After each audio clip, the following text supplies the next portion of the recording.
नमस्कार,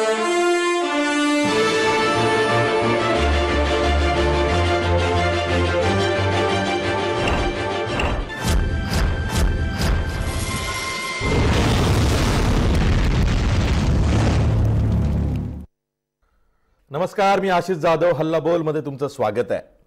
निवडणुकीचा तिसरा टप्पा हा खूप महत्त्वाचा टप्पा आहे. मंगळवारी तिसऱ्या टप्प्यासाठी 115 जागांसाठी मतदान होतंय. त्या अनुषंगानं एकूणच निवडणुकीची रणधुमाळी जोरात सुरू आहे. आरोप प्रत्यारोप होत आहेत, प्रचार सभा सुरू आहे, त्यात काही वाद होत आहेत, त्याची बातमी होते. अशाच 3 महत्त्वाच्या बातम्या बघा. आपली पहिली बातमी आहे ती म्हणजे तिसरा टप्पा जो येत्या मंगळवारी त्यासाठी मतदान होतंय. तिथे 115 जागा आहेत. त्यातल्या 14 जागा या महाराष्ट्रातल्या आहेत. महत्त्वाचा टप्पा आहे महाराष्ट्रासाठी. 14 जागा म्हणजे त्यामध्ये खानदेशातल्या 2 जागा आहेत. पश्चिम महाराष्ट्रातल्या जवळपास सर्वच जागा आहेत. कोकणातल्या 2 जागा आहेत. असा हा महत्त्वाचा टप्पा महाराष्ट्रातला आहे. आपली दुसरी बातमी आहे ती म्हणजे भोपाळच्या भाजपच्या उमेदवार आणि मालेगाव बॉम्बस्फोटातल्या एक आरोपी साध्वी प्रज्ञा सिंह यांनी शहीद हेमंत करकरे यांचा अपमान करणारं वक्तव्य केलेलं आहे.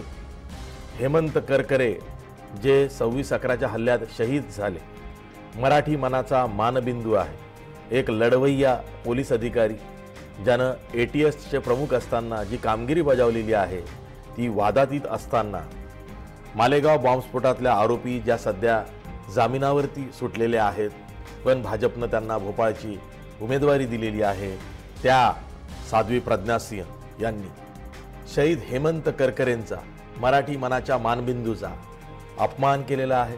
त्यांना देशद्रोही म्हटलेलं आहे. खरंच साध्वी प्रज्ञा सिंह हे भगवं कार्ड का खेळतायत यावरती आज देशभरात चर्चा सुरू आहे. भाजपनं त्यांना उमेदवारी का दिली हा सुद्धा सवाल विचारला जातोय. भाजप हे जे वक्तव्य हेमंत करकरे यांच्याविषयी साध्वी प्रज्ञा सिंह यांनी केलं त्यानंतर साध्वी प्रज्ञा सिंह यांची उमेदवारी रद्द करतं का, त्यांच्यावर काही कारवाई करतं का हे बघणं आता खरंच खूप महत्त्वाचं आहे.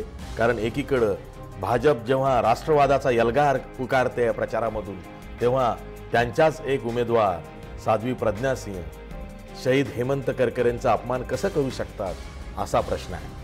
आपली तिसरी बातमी ही महत्त्वाची आहे. काही दिवसांपूर्वी काँग्रेसमध्ये प्रवेश केलेला पाटीदार समाजाचा नेता हार्दिक पटेल हा आज एका सुरेंद्रनगरच्या सभेत बोलत होता, काँग्रेससाठी प्रचार करत होता. तेव्हा तिथं एकानं येऊन त्यांच्या थोबाडीत लगावली, त्यांच्या कानशिलात लगावली.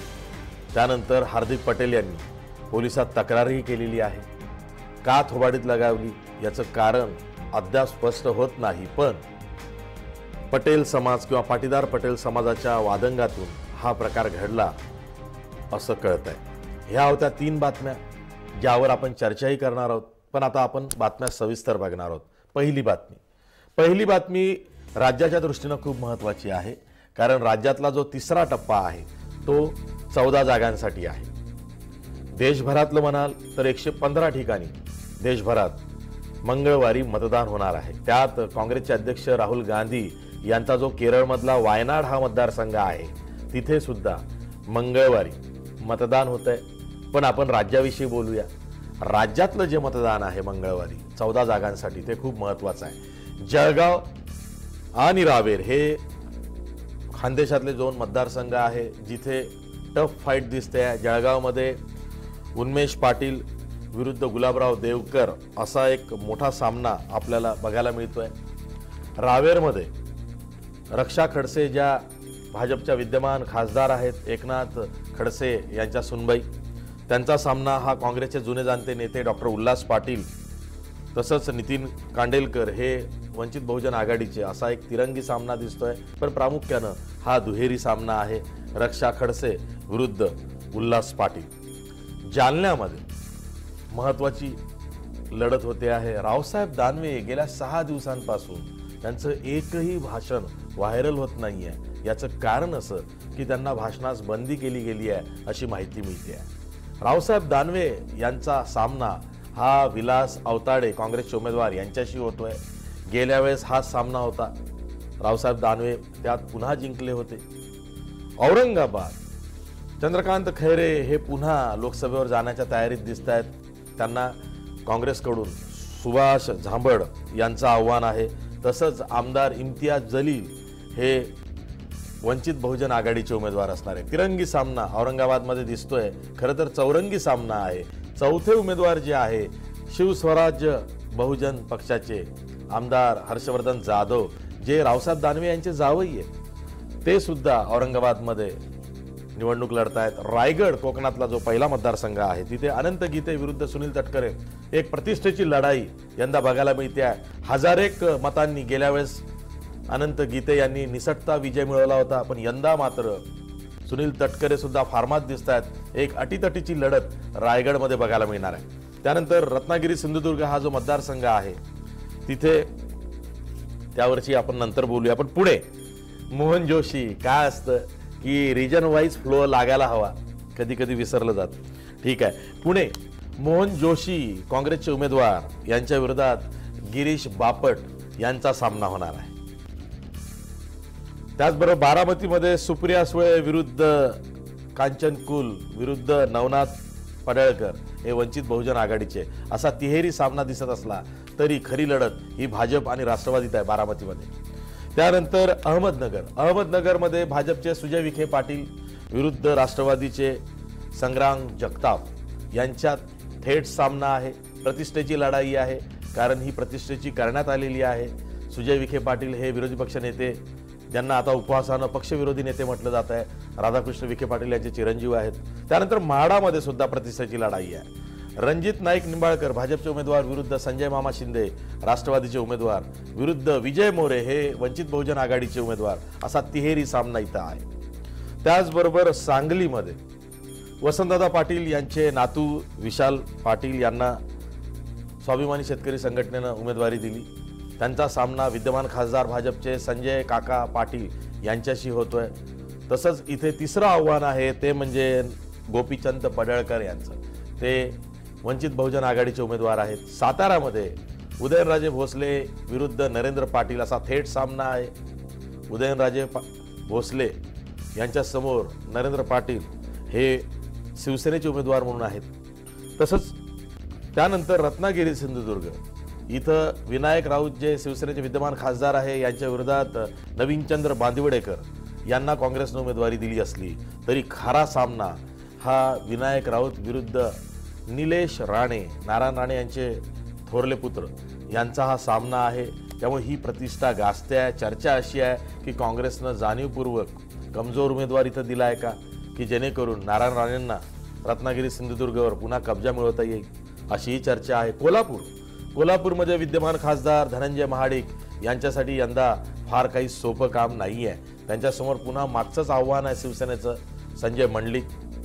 हा सुद्धा सामना खूप रंगणार असं बोललं जात आहे। हातकणंगल्यामध्ये राजू शेट्टी विरुद्ध धैर्यशील माने, निवेदिता माने यांचे सुपुत्र हे लढत देत आहेत। गेल्या वेळेस निवेदिता माने यांचा पराभव राजू शेट्टी यांनी केला होता, पण यंदा मात्र त्यांचे पुत्र धैर्यशील माने कडवं आव्हान राजू शेट्टी यांच्यासमोर उभं करतायत अशी चर्चा आहे। इंटरेस्टिंग लढती आहेत या 14च्या 14 राज्यांमधल्या, आणि अनेक ठिकाणी दुहेरी तिहेरी चौरंगी अशा ह्या लढती आहेत, त्यावरती आपण विशेष चर्चा करणार आहोत। वळूया दुसऱ्या बातमीकडे।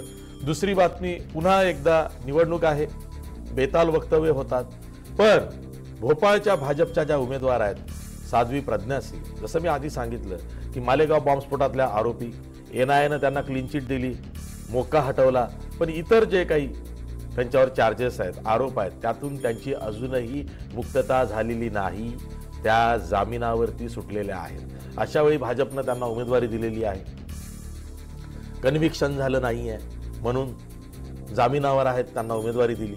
भोपाळमधून त्यांना उभं केलेलं आहे भाजपनं, ते सुद्धा काँग्रेसचे दिग्गज नेते दिग्विजय सिंह यांच्या समोर उभं केलेलं आहे। प्रचार सभेत साध्वी प्रज्ञा सिंह बरंच काही बोलल्या, बोलल्या तर बोलल्या, पण त्यांनी शहीद हेमंत करकरे यांचा अपमान केला, वाईट शब्दांमध्ये अपमान केला. आणि मराठी मनाचा मानबिंदू आहे हेमंत करकरे. त्यांनी ज्या ज्या पोस्टिंगवर काम केलेलं आहे, एक अतिशय खमक्या आणि कोणालाही न जुमानणारा, भिडभाड न करणारा किंवा कर्तव्यदक्ष अधिकारी म्हणून त्यांची ख्याती होती. ATSचे प्रमुख म्हणून त्यांनी चांगलं काम बजावलं होतं. त्यांच्यावरती हे आरोप वजा टीका साध्वी प्रज्ञा सिंह यांनी केलेलं आहे. त्या असं म्हणाल्या की मी हेमंत करकरे यांना शाप दिला होता आणि म्हणूनच दहशतवाद्यांनी त्यांना मारलं, माझं सुतक सुटलं. न कळत त्याच विधानामध्ये पुढे साध्वी प्रज्ञा सिंह हेमंत करकरे यांना देशद्रोही सुद्धा म्हणालेले आहे. आधी त्या काय म्हणाल्या हे आपण बघूया.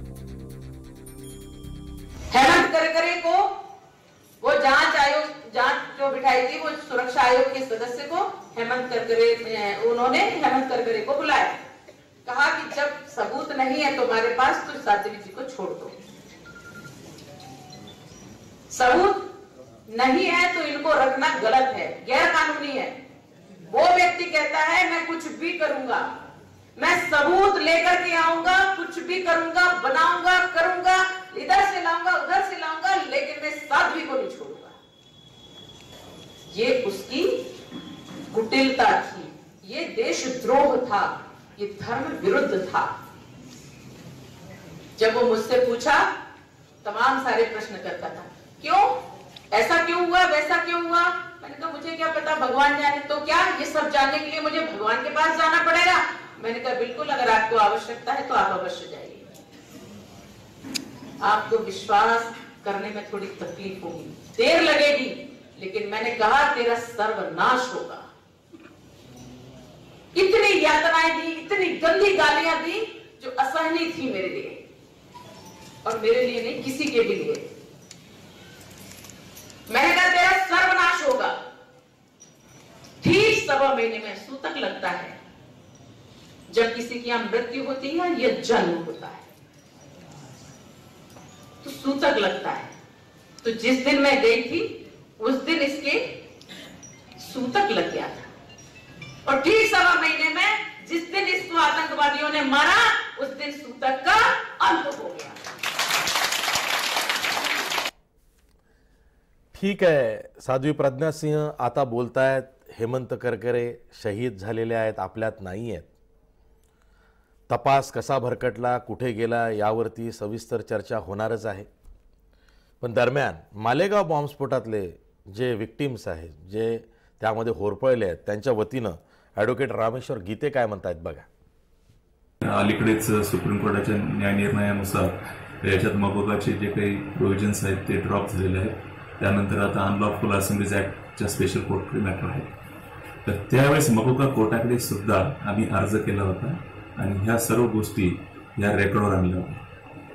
त्याच्या विरुद्ध आम्ही हायकोर्टात पण गेलो आणि सुप्रीम कोर्टात सुद्धा गेलो, आणि हा मॅटर ऑफ रेकॉर्ड आहे का त्यांच्याबरोबर 3rd डिग्री मेथड्सच्या अवलंबिलेल्या होत्या. आणि आज जर आपण बघितलं, हा फक्त एक इमोशनल आउटक्राय असं म्हणणं. हे एक भावनिक ज्याला कांगावा म्हणतो असा आहे, असं रामेश्वर गीते म्हणतायत. त्यानंतर राष्ट्रवादीचे प्रदेशाध्यक्ष जयंत पाटील यांची सुद्धा प्रतिक्रिया आलेली आहे. ते काय म्हणतात बघा. दहशतवाद्यांनी हेमंत करकरेंना संपवलं, त्याचवेळी माझी सुतक संपले असे अनुद्गार काढून तिने हेमंत करकरेंचाच नाही तर प्रत्येक मराठी माणसाचा, महाराष्ट्राचा आणि भारतीयाचा अपमान केलेला आहे.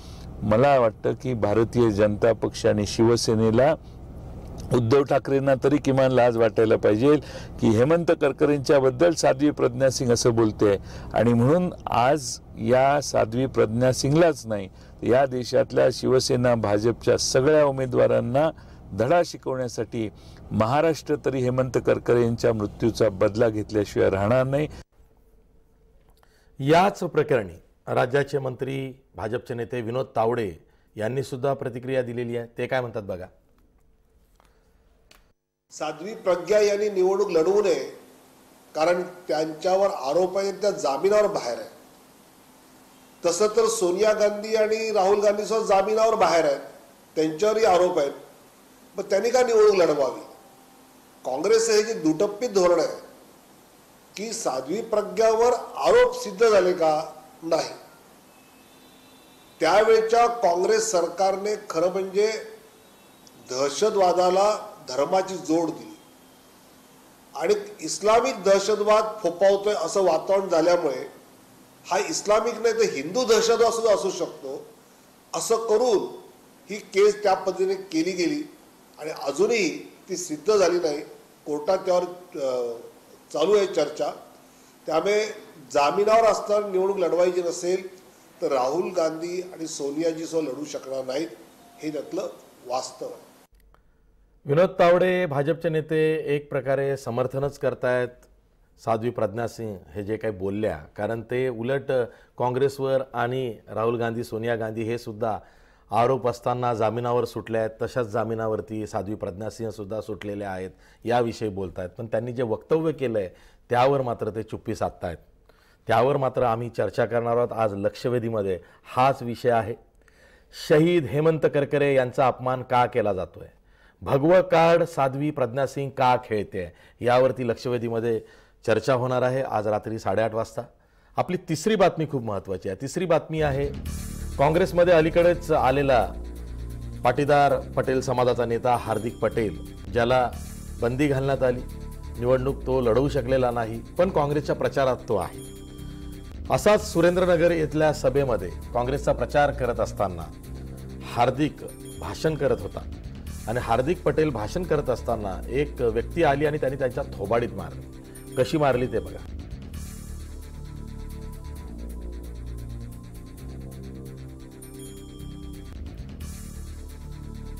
ठीक आहे. हार्दिक पटेल यांच्या ही थोबाडीत मारली. त्यांनी सुद्धा नंतर मग पोलिसात तक्रार केलेली आहे. ह्या होत्या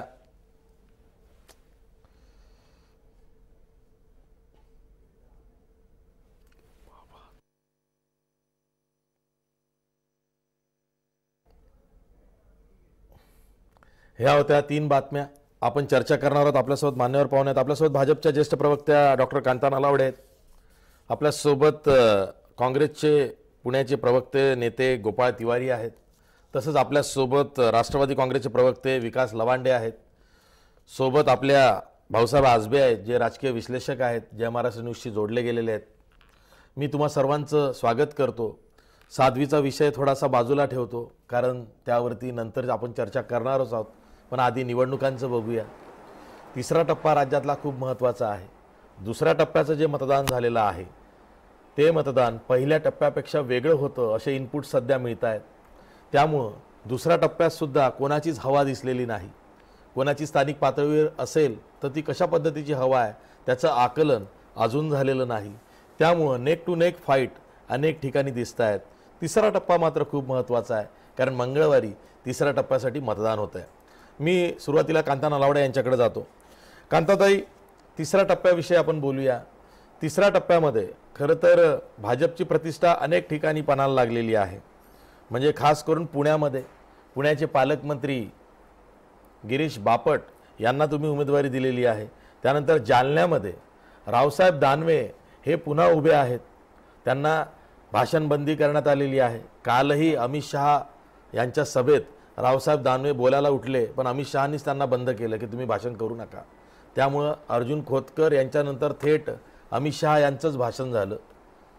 आयन्स व्यासपीठावरती अमित शहांनी रावसाहेब दानवे यांना भाषण करण्यास मनाई केलेली आहे, कारण त्यांच्या भाषणातून वारंवार अतिरेकी असा शब्द येतोय. त्या क्लिप्स व्हायरल होत आहेत. त्यामुळे भाजप अडचणीत येतो असा कयास असावा. तुम्ही कसं बघताय?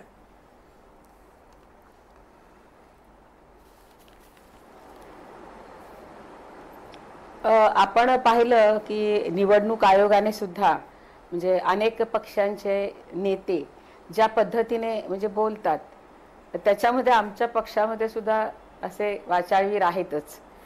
आणि ग्रामीण भागातले विशेषतः जे नेते असतात म्हणजे सहजपणे ज्या भाषेमध्ये ते बोलतात आणि ते अयोग्य असतं. आणि त्यामुळं म्हणजे दानवेंची भाषा सुद्धा ग्रामीण भाषा असल्यामुळे म्हणजे शिवराळ भाषा असते किंवा आणि निष्कारण निवडणुकीच्या काळामध्ये वाद नकोत किंवा निवडणूक आयोगाने तक्रारी करू नयेत म्हणून त्यांना भाषण बंदी केलेली आहे.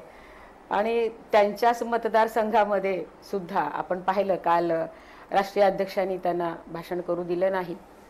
आणि हे प्रत्येक पक्षातच खरं म्हणजे झालं पाहिजे आणि ते काल आमच्याकडे राष्ट्रीय अध्यक्षांनी त्या ठिकाणी त्यांना बोलू दिलं नाही. आता ही तिसऱ्या टप्प्यातली निवडणूक खरोखरच अशी जी फार महत्त्वाची आहे. आपण जर पाहिलं की अतिरथी महारथी आणि आपल्या महाराष्ट्र म्हणजे पूर्ण महाराष्ट्रामध्ये पश्चिम महाराष्ट्र, उत्तर महाराष्ट्र किंवा कोकण, रायगड हे फार महत्त्वाचे आपण मतदारसंघ मानतो.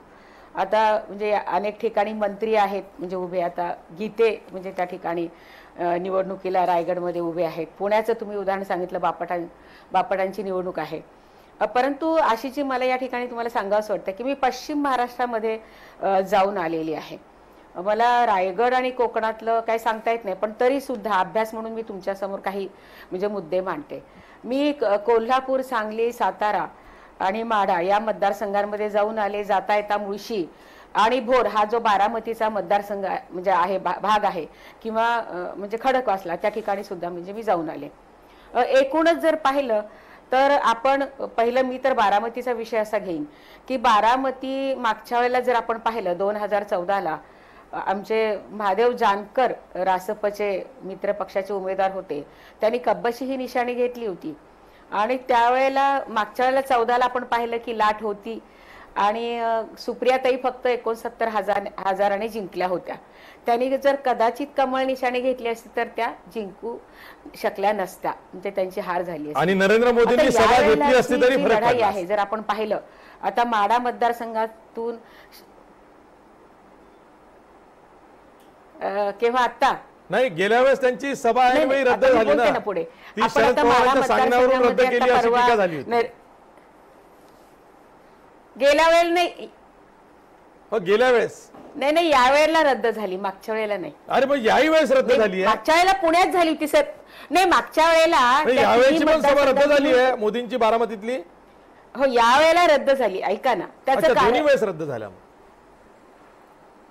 ऐका ना, मी काय सांगते की आधी ठरलं होतं नाही सासवड किंवा बारामतीला सभा घ्यायची असं चाललं होतं, परंतु अमित शहाना सुद्धा त्या ठिकाणी जायचंय. 2-2 नेत्यांच्या सभा नको म्हणून म्हाडामध्ये म्हणजे जी बॉर्डर आहे बारामती बारामतीच्याच बाबतीत त्या ठिकाणी परवा मोदीजींची सभा झाली आणि त्या सभेमध्ये मोदींची होती, अनाऊन्स केली गेली होती, ऐन वेळी रद्द झाली. असं काही बदल याही वेळेस अनाऊन्स केली गेली, आताही रद्द झालेली आहे. मोदी बारामतीमध्ये जाऊन पवारांवर टीका का करत नाहीत? नाही आशीजी त्यावेळेला नाही आशीजी असं नाहीये.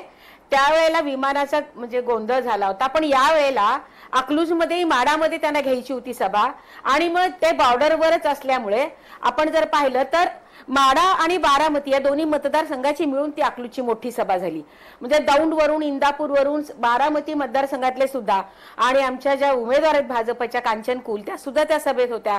त्यांचंही त्या ठिकाणी म्हणजे भाषण झालेलं आहे. आणि यावेळेला बारामतीमध्ये म्हणजे ज्या सुप्रिया सुळे आहेत, सुप्रियाताई, त्यांना सुद्धा ही निवडणूक यावेळीची सोपी नाही. मागच्या वेळची नव्हती तर यावेळेला सुद्धा सोपी नाही. त्याचं कारण कांचन कुल मूळ बारामती त्यांचं माहेर आहे. सुभाष कुल यांच्या म्हणजे त्या सुनबाई आहेत, त्यांच्या सासूबाई पण आमदार होत्या, राहुल सुद्धा आमदार आहेत आणि पूर्ण त्या नातेवाईक सगळे म्हणजे पसरलेले आहेत. आणि साहजिकच आहे की त्यांचं पारडं यावेळेला आपल्याला म्हणजे त्या ठिकाणी जड दिसतंय. आणि यावेळेला एक आहे वंचित आघाडीचे जे उमेदवार आहेत, मग ते कोल्हापूरमध्ये असतील, सांगलीमध्ये असतील किंवा या ठिकाणी असतील, जर आपण पाहिलं तर मागच्या वेळेला अशी नाही म्हणजे डायरेक्ट फाईट होती. आता ही तिरंगी म्हणजे वंचित बहुजन आघाडीच्या उमेदवारांमुळे सुद्धा तुम्हाला फायदा होणार. म्हणजे राष्ट्रवादीने नाही मतांची विभागणी होतेच नाशिकजी. आणि इंदापूरमध्ये आपल्याला कल्पना आहे की म्हणजे त्या ठिकाणी राष्ट्रवादीचा उमेदवार यावेळेला म्हणजे जिंकून आलेला आहे. हर्षवर्धन पाटलांचं अशी म्हणजे म्हणणं आहे की मला जाणून बुजून राष्ट्रवादीने पाडलं किंवा आता सुद्धा जर आपण पाहिलं त्यांचे कार्यकर्ते कामाला लागलेले नाहीयेत.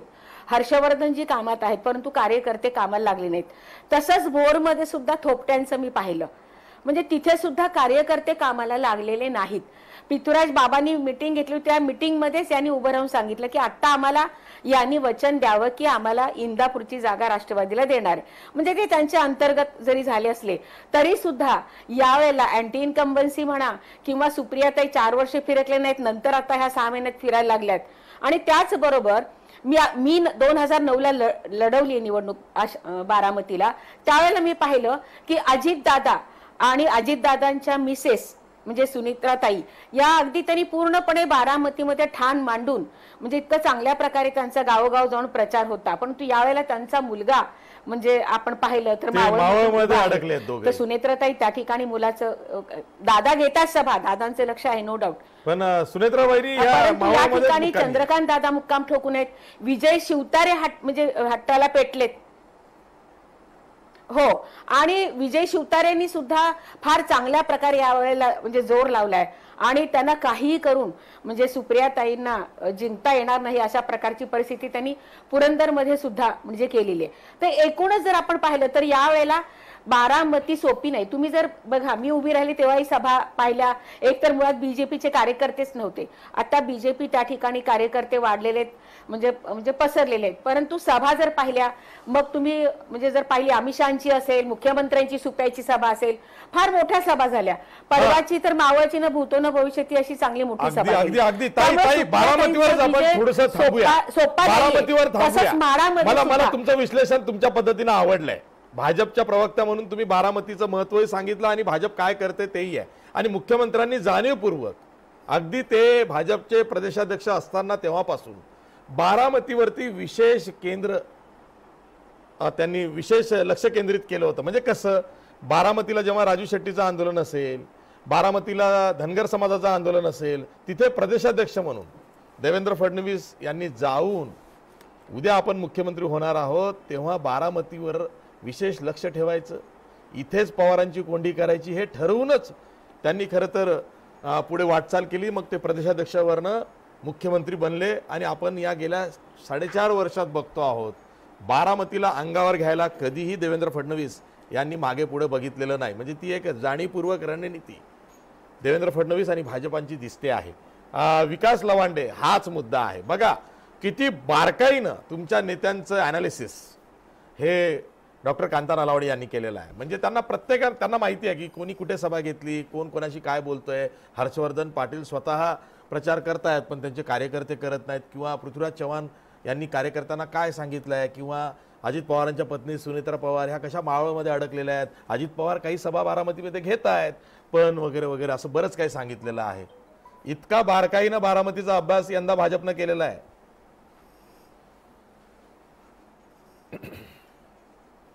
आशिषजी, ग्रामीण भागात एक म्हण आहे की तुम्हालाही माहिती असेल, आईजीचे जीवावर बाईजी उधार असं म्हणतात बघा. म्हणजे काँग्रेसच्या तिकडे आमची आघाडी आहे, ही देशभर आघाडी असलेली काँग्रेस किंवा राष्ट्रवादीची जी काही नेते मंडळी आहेत, कार्यकर्ते आहेत, सगळे जोमाने उत्साहाने एक दिलाने अतिशय सर्व ठिकाणी काम करतायत. एकही मतदारसंघ त्याला अपवाद नाही.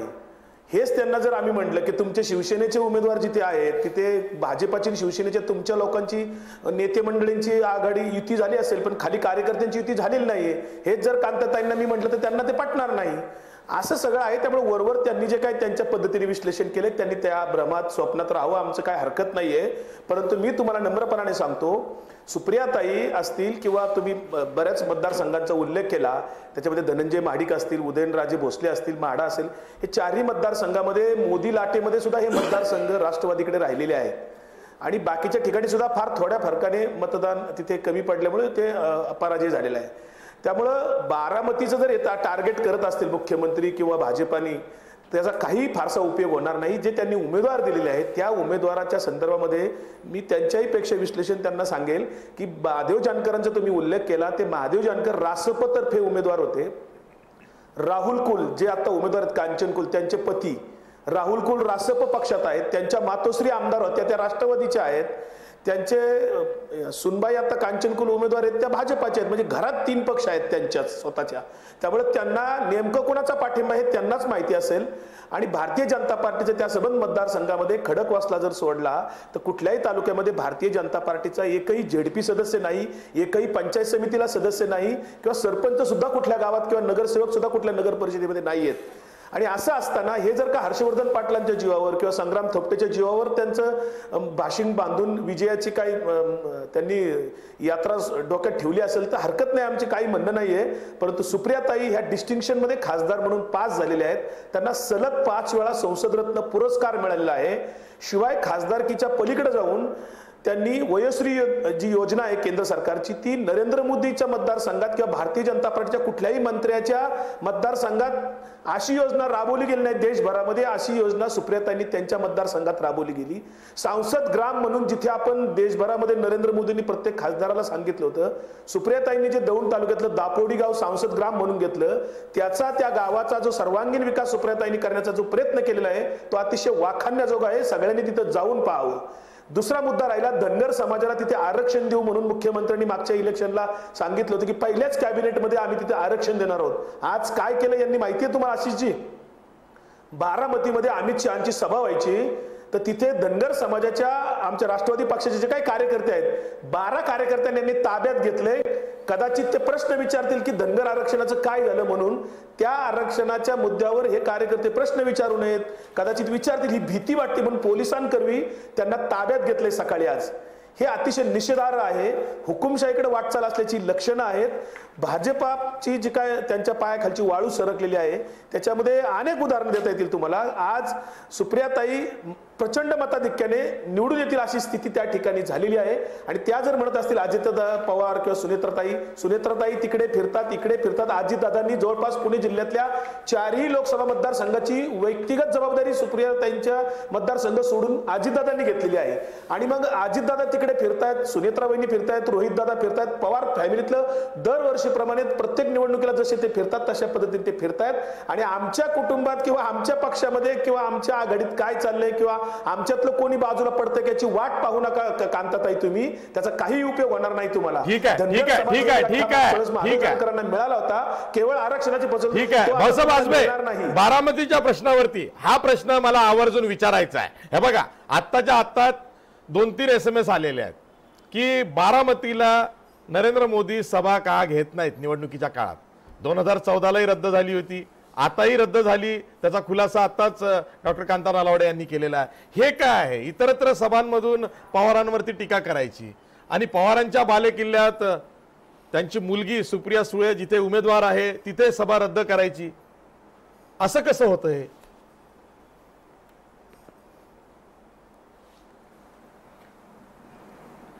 खरं तर याचं स्पष्टीकरण देणं ही फारच अवघड बाब आहे आणि ज्यानं त्याने आपल्या राजकीय आकलनानुसार याचा अर्थ लावायचा आहे. पण तरी जर काही अर्थ सांगायचा असेल तर कदाचित असा असू शकतो की बारामती हे पवार फॅमिलीला नेहमीच फेवरेबल आहे आणि त्यामुळे ती सीट सुप्रियाताई जिंकणारच आहे. ते मार्जिन कमी का असेना, त्यामुळे तिथं टाइम स्पेंड करण्यापेक्षा किंवा वेळ खर्च करण्यापेक्षा इतर मतदारसंघामध्ये आपण जास्त लक्ष देऊ शकतो. असंच एक रॅशनल असं उत्तर जे आहे ते या सभा कॅन्सल होण्यामागचं कळू शकतं. बाकी आशिषजी, बारामती जे असेल, बारामतीमध्ये माझ्या आकलनानुसार सर्वाधिक चिंतेचा जर कोणता बाब सुप्रियाताई सुळे यांसाठी असेल तर ती खडकवासला हा विधानसभा मतदारसंघ आहे. कारण हा विधानसभा मतदारसंघ हा एकमेव शहरी, पूर्णतः शहरी अशा प्रकारचा आहे. बाकीचे 5 असेंब्ली सेगमेंटचे ग्रामीण आहेत आणि त्या ग्रामीण भागामध्ये बऱ्यापैकी राष्ट्रवादीची म्हणून एक ताकद आहे. पण या शहरी मतदारसंघामध्ये मागच्या वेळी जे मार्जिन त्यांचं कमी झालं ते बेसिकली खडकवासला याच्यामुळे झालेलं होतं आणि त्याच्यामुळेच इनफॅक्ट कालची जी राज ठाकरे यांची सभा झालेली आहे ती खडकवासला विधानसभा मतदारसंघाच्या परिसरातच झालेली होती. त्यामुळे त्या अर्थाने पण आपल्याकडे त्याकडे पाहता येईल.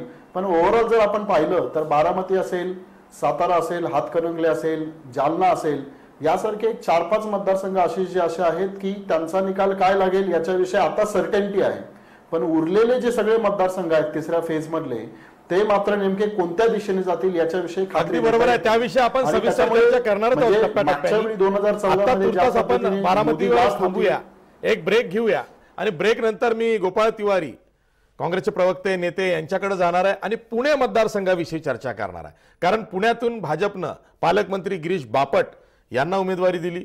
त्यानंतर असं वाटलं होतं की काँग्रेसकडून मराठा समाजाचा उमेदवार उभा केला जाईल, कारण कास्ट कॉम्बिनेशन परमुटेशन बघितल्यानंतर, पण तसं झालं नाही.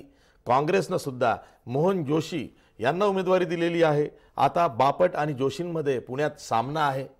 तो नेमका कसा रंगतोय याविषयी मी गोपाळ तिवारी यांना बोलतं करणार आहे, पण ब्रेक नंतर.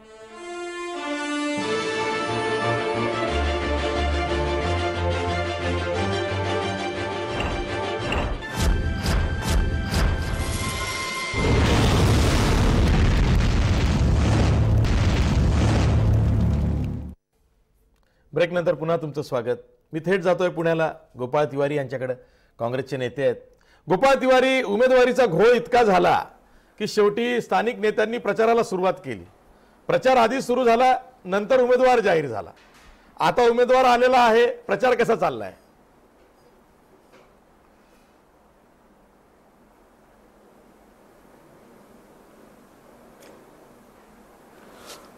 आशिषजी, आपण जर 15-16 इलेक्शन पुण्यातल्या ज्या बघितल्या लोकसभेच्या, तर प्रामुख्याने काँग्रेसच्याच उमेदवारांना पुणेकरांनी पसंती दिलेली आहे. केशवराव जेदे असतील, शंकरराव मोरे असतील, काकासाहेब गाडगीळ असतील, विठ्ठलराव गाडगीळ असतील, नंतर कलमाडी असतील, आतापर्यंत मोहन धारिया असतील.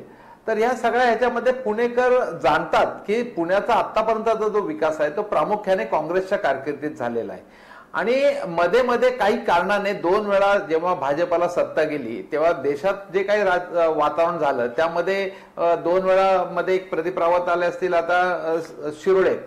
परंतु भाजपने हे एकदा मान्य केलं यंदा की त्यांच्या विद्यमान खासदाराला बदलावं लागलंय. कारण त्या विद्यमान खासदाराच्या बाबतची नाराजी होती का त्यांनी स्वतःच मान्य केले की त्यांच्याकडनं काही विकास कामं झालेली नाहीयेत. आणि 1 खासदार 8 आमदार पूर्ण महानगरपालिकेत बहुमत देऊन 100 स्मार्ट सिटी पैकी मोदींनी स्मार्ट सिटीचं गवगवा करून उद्घाटन केलं. 3 वर्षात काही झालं नाही, काही फुटपाथ झाले, त्याच्या व्यतिरिक्त काही झालेलं नाहीये. आणि ह्या सगळ्या पार्श्वभूमीवर पुणेकरांना पाण्याचा प्रश्न भेडसावतोय, वाहतुकीचा प्रश्न भेडसावतोय आणि ठोस काही कार्यक्रम, ते विकासाचे कार्यक्रम राबवू शकले नाहीत. आता राहिला काँग्रेसच्या उमेदवारीचा प्रश्न. तर काँग्रेसच्या उमेदवारी आजपर्यंत काँग्रेस हा धर्मनिरपेक्ष तत्व प्रणालीला मानणारा प्रश्न आहे. तिथं जातीवादाचं काही राजकारण नाहीये. पण काँग्रेस असं काय उमेदवारी का देतं? एक निष्ठावंत कार्यकर्त्याला काँग्रेस रोटेशन मध्ये उमेदवारी का देतं पुण्यात? म्हणजे मागच्या वेळेस विश्वजित कदम यांना नाही असं विश्वजित कदम हे पुण्यात दिसलेच नाहीत. ते नंतर आमदार झाले पळूस कडेगावचे, कारण त्यांचे वडील दिवंगत पतंगराव कदम यांची जागा रिकामा झाल्यावर पोटनिवडणुकीत ते पळूस कडेगावला गेले. पण विश्वजित कदम पुण्यात सक्रियच नव्हते. पुण्याची काँग्रेस पोरकी होती आणि मग मोहन जोशींची उमेदवारी आली. नाही, डॉक्टर विश्वजित कदम हे महाराष्ट्र प्रदेश युवक काँग्रेसचे अध्यक्ष होते. भारतीय विद्यापीठाच्या माध्यमातून त्यांचं फार मोठं काम पुण्यात आहे आणि ते स्वतः पुण्यात राहतात. हो, तिथे मुलं शिकायला जातात, प्रायव्हेट ऍडमिशन घेऊन जातात. कसलं काम आहे ते? त्यावेळेला ते जो काही निर्णय मोदी ऐका मोदी लाटेमध्ये जे काही झालं ते झालं. आता तुम्हाला मोदीच्या प्रभावाखाली सगळी लोक एकदम सगळी झाली ना त्या ठिकाणी. आता मुद्दा असा आहे की जातीवाद वगैरे ब्राह्मण किंवा काय नाही. आता प्रवीण गायकवाड आणि सगळे सहकारी अरविंद शिंदे असतील, आमचे तुल्यबळ मराठा समाजाचे नेते अत्यंत कडवी झुंज देत त्या ठिकाणी काम करतायत आणि अत्यंत हिरिरीने प्रचारात भाग घेतलाय. सगळे प्रचार सभा करतायत, रॅलीमध्ये सहभागी आहेत. त्यामुळे सर्व पक्षाचे, सर्व जातीचे, सर्व धर्माचे कार्यकर्ते पुणे शहराच्या काँग्रेसच्या उमेदवाराला विजय करण्याकरता हाच एक प्रश्न आहे. त्यामध्ये एक मोठा अँगल आहे. दुसरं एकीकडे काँग्रेसनं खूप जाणीवपूर्वक तुम्हाला कोंडीत पकडलेला आहे. बघा, तुम्ही अनिल शिरोळे यांना बदललं, पालकमंत्री गिरीश बापट यांच्या आग्रहाखातर त्यांना तिकीट दिलं. काँग्रेसनं काय खेळी केली बघा. मराठा नेत्यांना आधी एकत्र केलं. तुमच्यासोबत जो मराठा नेता मध्यंतरी जोडला गेला होता वाया वर्षा, संजय काकडे, यांनाही नाराज केलं, त्यांनाही व्यवस्थित डायल्यूट केलं. म्हणजे ते आता कोणतं काम करतायत सध्या माहिती नाही. अशा वेळी मोहन जोशींना उमेदवारी दिली. म्हणजे काँग्रेसनं काय केलं की एकीकडं मराठा समाजाची मोठ बांधली, दुसरीकडं ब्राह्मण मतांचा जो एक टपका पुण्यामध्ये सर्वाधिक आहे राज्यात, तो सुद्धा फोडायचा म्हणून मोहन जोशींना उमेदवारी दिली. काँग्रेसनं सुद्धा सहज असं मोहन जोशी निष्ठावंत आहेत म्हणून उमेदवारी दिलेली नाही, काहीतरी खेळी करूनच उमेदवारी दिली आहे.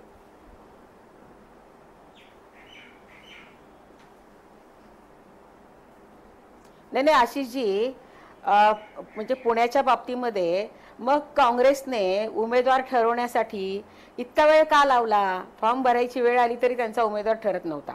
त्यांनी गायकवाडांना पक्षामध्ये घेतलं. आम्हाला सर्वांना असं वाटलं की कदाचित गायकवाडांना तिकीट मिळेल. गायकवाडांची मनस्वी इच्छा होती पुण्यातून लोकसभा निवडणूक लढवण्याची. मग याच्यामध्ये खेळी काय? ब्राह्मणाच्या समोर ब्राह्मण उमेदवार.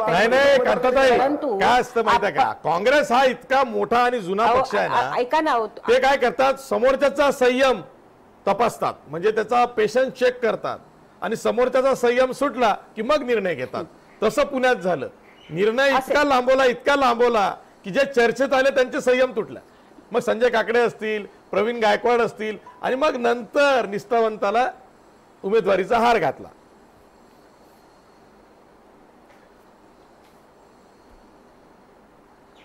नाही पण एकूण पुण्यामध्ये हे आता सांगतायत, परंतु म्हणजे जसं सांगितलं विश्वजीतजी सुद्धा तिथे नाहीयेत. नंबर 1, मागच्या वेळी त्यांनी निवडणूक लढवली होती. आता तिथे राष्ट्रवादीचे कोण सक्रिय आहे ते पण त्यांनी सांगावं. काँग्रेसचे सुद्धा म्हणजे त्या ठिकाणी कोण सक्रिय आहे ते जे सांगतात ना, सगळे एक गट्टा होऊन म्हणजे कामाला लागलेत, परंतु तसं चित्र पुण्यामध्ये दिसत नाही. मुळात काँग्रेसमध्ये 8च्या 8 आमचे आमदार आहेत, कॉर्पोरेशन आमच्या हातात आहे, आणि बूथ शहा म्हणजे प्रत्येकाला अशा पद्धतीने अडकवले की नगरसेवकांनी आपला वॉर्ड सोडून दुसरीकडे कुठेही फिरायचं नाही, आणि तिथे जास्तीत जास्त मतं कशी बीजेपीला मिळतील अशा पद्धतीने नगरसेवक आणि आमदार आपापला मतदारसंघ सोडून दुसरीकडे कुठेही सभा किंवा कॉर्नर सभा घ्यायला जात नाहीत. अनिल शिरोळेंना जरी तिकीट नाही मिळालं तरी अनिल शिरोळे त्यांचा मुलगा प्रामाणिकपणे पूर्णपणे त्यांनी या प्रचारामध्ये वाहून घेतलेले, आणि त्यामुळे यावेळेला सुद्धा आम्हाला पुणे नक्कीच म्हणजे मिळेल. फक्त 1 मिनिट बारामतीसाठी घेणार आहे की सुप्रिया यांच्याबद्दल मला काही बोलायचं नाही, परंतु काल त्यांची एक म्हणजे क्लिप व्हायरल झाली आहे. म्हणजे दादागिरी काय असते ते खरं मीडियाने तो हा विषय घेतला नाही. म्हणजे त्यांनी ज्या पद्धतीने आपल्याच पक्षाचा माजी युवा मोर्चाच्या अध्यक्षाला जी धमकी त्यांनी दिलेली आहे की घरात घुसून तुला म्हणजे मी मारेन, आणि माझ्यासारखी वाईट बाई कोण. आता बघा त्या उमेदवार आहेत, हीच भाषा 2009ला मी ते अनुभवलंय. 2009ला मी अनुभवलंय. हा, आठवण करून दिलीत, बरं झालं. विकास लवांडे उत्तर द्या. पाहिलंय हो घरात घुसून मारेल म्हणाले सुप्रिया सुळे, कार्यकर्त्याला दम दिला, कार्यकर्त्याला तक्रार केली, चांगलं काम केलं, त्याच्याबद्दल वाद नाही. कांतात जो ज्या कार्यकर्त्याबद्दल त्या बोलतायत तो कार्यकर्ता राष्ट्रवादी काँग्रेस पक्षातच इकडे होता, तोच इकडे नेत्यांच्या आगेबागे फिरून चमकोगिरीतला एक कार्यकर्ता म्हणून होता पक्षामध्ये तो, आणि आता तो ऐनवेळेस तिकडे गेलाय. आणि तिकडे जाऊन तोंडसुख जर सुप्रियाताईवर व्यक्तिगत पातळीवर जर तो घेत असेल, व्यक्तिगत पातळीवर सुप्रियाताईंची बदनामी तो जर करत असेल, तर त्याला जाब विचारल्याबद्दल त्यांनी पोलीस कंप्लेंट करायला पाहिजे होती. मीडियाकडे जातोय म्हणजे त्याचं एक सगळं ठरून आहे त्यांचं. याच्याबद्दल सुप्रियाताईंनी स्वतः खुलासा दिलेला आहे. त्यामुळं राईचा पर्वत करू नये अशी माझी विनंती आहे. म्हणजे तुम्हाला असं म्हणाय की जशाच तसं उत्तर दिलेलं आहे सुप्रिया सुळेंना. निवडणुकीमध्ये हे जे क्लिप्स व्हायरल होतात, अनेक वेळा आपल्याला असं वाटतं की इफेक्ट पडेल, पण सकारात्मक पॉझिटिव्ह इफेक्ट पडतो. कांताताई, मला तेच सांगायचं आहे, सुप्रिया सुळेंसाठी ती क्लिप एखाद्या वेळेस पॉझिटिव्ह होऊ शकते, कारण घरात घुसून मारू शकतात. म्हणजे सुप्रिया सुळे सुद्धा अजितदादांप्रमाणे दम देऊ शकतात असं त्याची चर्चा आहे. नाही, व्यक्तिगत पातळीवर एखाद्या महिलेची जर कोणी बदनामी करत असेल, व्यक्तिगत पातळीवर जर चारित्र्य हनन कोणी करत असेल, तर त्याला जा विचारला जाईल हे सुप्रियाताईंनी सांगितलं. याच्यात वावगं काय? कांताताई, उद्या तुमची जरी बदनामी जर कोणी एखादा पुरुष करत असेल, तर स्त्रियांना राजकारणामध्ये जर कोणी बदनाम करण्याचं, उद्या कांचन कुलला सुद्धा जर कोणी बदनाम करत असेल तरी सुप्रियाताई तिथं आवाज उठवतील. कारण सुप्रियाताईंचं नेहमी आग्रह असतो, राजकारणामध्ये कुठल्याही पक्षातली महिला असो, तिला जर कोणी टार्गेट करत असेल पुरुष म्हणून, पुरुषत्व जर तिथं सिद्ध करण्याचा कोणी प्रयत्न करत असेल, महिला टार्गेट करून बदनाम करत असेल, तर ते सहन करायचं नाही. आणि महिला कार्यकर्त्या विरोधी पक्षाच्या असो किंवा आपल्या असो, महिला कार्यकर्त्यांच्यावर तत्व पातळीवर किंवा वैचारिक पातळीवरच टीका करायची, व्यक्तिगत पातळीवर ठीक आहे. बारामतीमध्ये पुण्यावर अन्याय होऊ नको, करायचं नाही, हे सुप्रियाताईंची सूचना आहे. पुण्यावरती अन्याय झालेला आहे. पुण्याच्या चर्चेकडे वळूया. भाऊसाहेब आजबे, पुण्यातलं कास्ट कॉम्बिनेशन जर का बघितलं, परंतु त्यांनी ते बोलायला नको. हा, त्यांनी दिलगिरी व्यक्त करायला हवी होती कांताताई, त्यांनी नाही केली आहे. त्यांनी समर्थन केलंय त्यांच्या विधानाचं. दिलगिरी करायचा विषय आशिषजी, मला एक मिनिट द्या दिलगिरी फक्त. करण्याचा काही विषय त्यांनी नाही. असं बोलायला ठीक आहे, ठीक आहे. हा गोपाळ तिवारी, तुम्हाला काही बोलायचं पुण्यावर? आशिषजी अर्धा मिनिट फक्त. हा बोला. पुण्यामध्ये हो, हो. ना, आशिषजी, मला कांताताईंना एवढं पुण्याला- सांगायचं की ते आमच्या मित्र पक्षांवर फार अधिक जास्त लक्ष ठेवतात ते सांगा. परंतु राष्ट्रवादीचे सर्व कार्यकर्ते, वंदनाताई चव्हाण असतील, अंकुश काकडे असतील, चेतन तुपे असतील, सर्व टीम राष्ट्रवादीचे काँग्रेसच्या खांद्याला खांदा लावून पुणे शहरात काम करतायत आणि अत्यंत झोकून देऊन काम करतायत. आणि अजितदादा उद्या परवा रोड शो घेत आहेत. त्यामुळे आमच्या मित्र पक्षांच्या नेत्यांची काळजी करू नये. आणि हर्षवर्धन पाटील असतील किंवा संग्राम थोपटे असतील, ते सुप्रियताईंसाठी त्या ठिकाणी काम बरं, ठीक आहे, करतायत. ठीक आहे, ठीक आहे, ठीक आहे, ठीक आहे. आणि हा. जोमाने कामाला विकास लवांडे, विकास लवांडे, उरलेलं तुम्ही सांगा. राष्ट्रवादी पुण्यात कशी मदत करते? सारखे आम्ही एकमेकाचे कपडे फाडत राष्ट्रवादी पुण्यात काँग्रेसला कशी मदत करते? विकास लवांडे सांगा. ज्या वेळेस पुण्यामध्ये मोहन जोशींची उमेदवारी जाहीर झाली त्याच वेळेस पुण्यामध्ये स्वतः अजितदादांनी राष्ट्रवादीच्या सगळ्या पदाधिकाऱ्यांचा, कार्यकर्त्यांचा भव्य मेळावा पुण्यामध्ये घेतला आणि मेळाव्यामध्ये सक्त पद्धतीने त्या ठिकाणी सूचना दिल्या. बूथ कमिट्या राष्ट्रवादीच्या तिथे गेल्या 6 महिन्यापासून तयार करण्याचं काम चेतन तुपे आणि वंदनाताई चव्हाण यांच्या नेतृत्वाखाली पुणे शहरामध्ये सगळ्या विधानसभा मतदारसंघात झालेला आहे. आणि पुणे शहरामध्ये गिरीश बापटांनी जी काय वेगवेगळी वक्तव्य याच्या आधी केलेली आहेत ते पुणेकर विसरलेले नाहीयेत.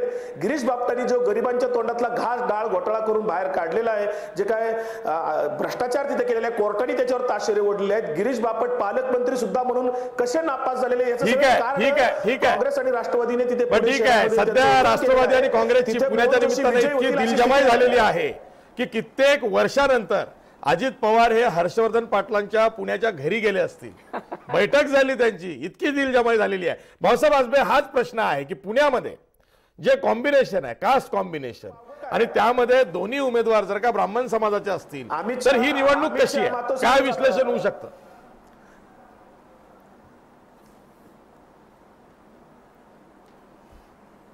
आशिषजी, पुण्यामध्ये जर आपण पाहिलं तर 2014 मध्ये त्या लाटेमध्ये नेहमीपेक्षा 2-2.5 लाख याने मतदान जास्त झालेलं होतं आणि ते सगळं मोदी लाटेमुळे भाजपच्या पारड्यात गेलेलं होतं.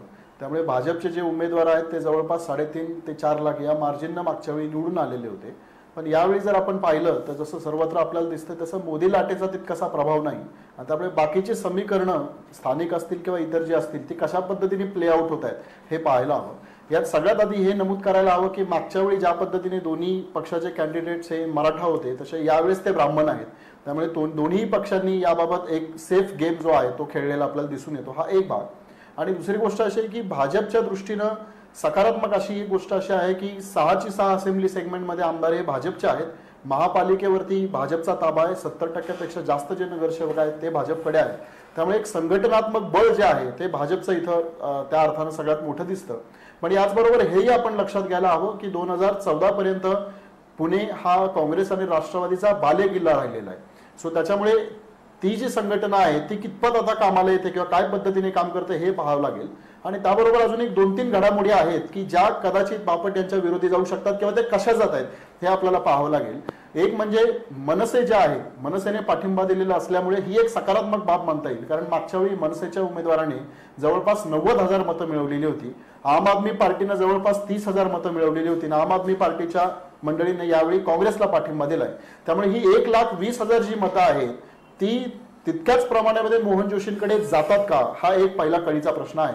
आणि दुसरा मुद्दा असा आहे की कोरेगाव भीमामुळे पुण्यामधली जी दलित वोट बँक आहे ती खरोखरच भाजपविषयी नाराज आहे.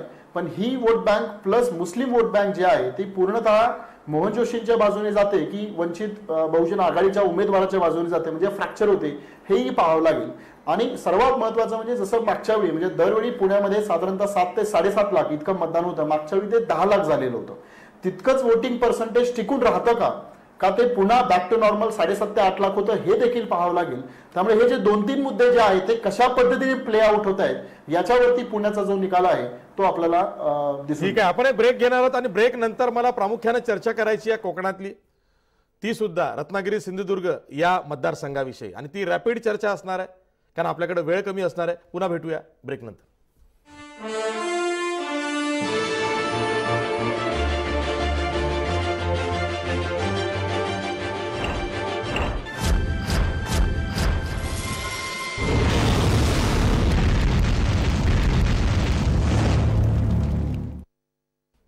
ब्रेकनंतर तुमचं स्वागत. वेळ कमी आहे, मी थेट जातोय कांताताई नलावडे यांच्याकडे.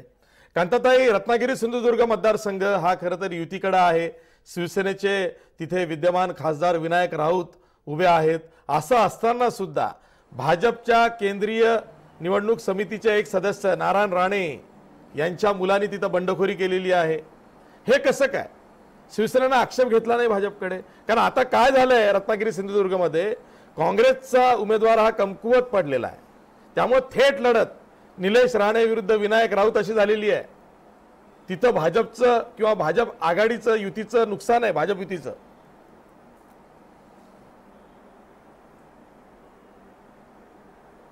नाही, असं म्हणता येणार नाही आशिषजी. तुम्हाला कल्पना आहे की नारायण राणेंच्या मुलाने हे ऐकलं नाही, निवडणूक लढू नको सांगितलं तरी त्यांना तिथून निवडणूक लढवायची होती. कोणाचं ऐकलं नाही? वडिलांचं ऐकलं नाही की भाजपचं ऐकलं? पुरवलेले नाहीत. आणि या ठिकाणी जरी बघा,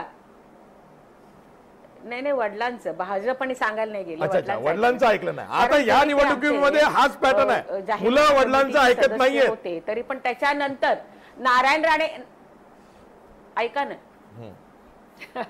असं दिसतंय एकूण.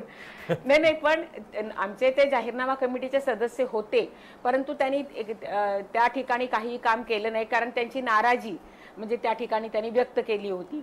आणि बीजेपीच्या विरोधामध्ये ते अनेक पक्षाच्या लोकांनाही भेटले होते, आपण पाहिले, नेत्यांनाही भेटले होते.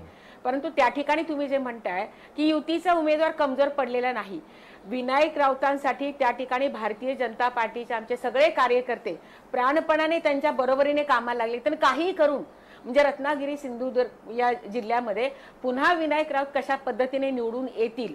कारण बघा, आम्हाला हे डोक्यावर बसून घ्यायचे नाहीत आणि त्यामुळे विनायक राऊतच त्या ठिकाणी निवडून येतील. ठीक आहे गोपाळ तिवारी, त्यांना डोक्यावर बसून घ्यायचं नाहीये. पण चर्चा अशी आहे की नारायण राणे यांच्यासाठी माने असतील रत्नागिरी सिंधुदुर्ग मध्ये काँग्रेसने डमी उमेदवार दिला, अशा समाजाचा उमेदवार दिला ज्या समाजाची मतं सहसा निवडणुकांमध्ये तिथल्या स्थानिक युतीकडे जातात.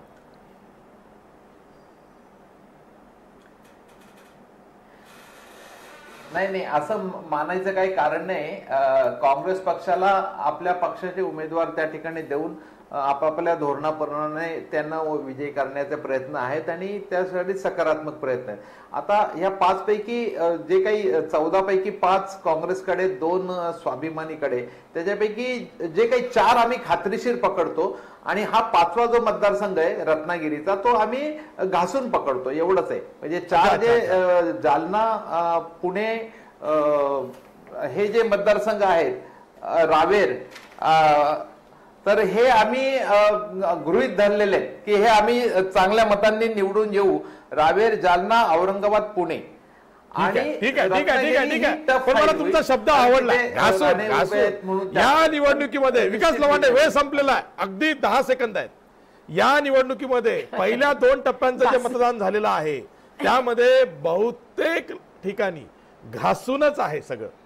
म्हणजे सांगता येत नाही इतकं घासून आहे. जसं आता गोपाळ तिवारी म्हणाले, हे घासून काय एवढं?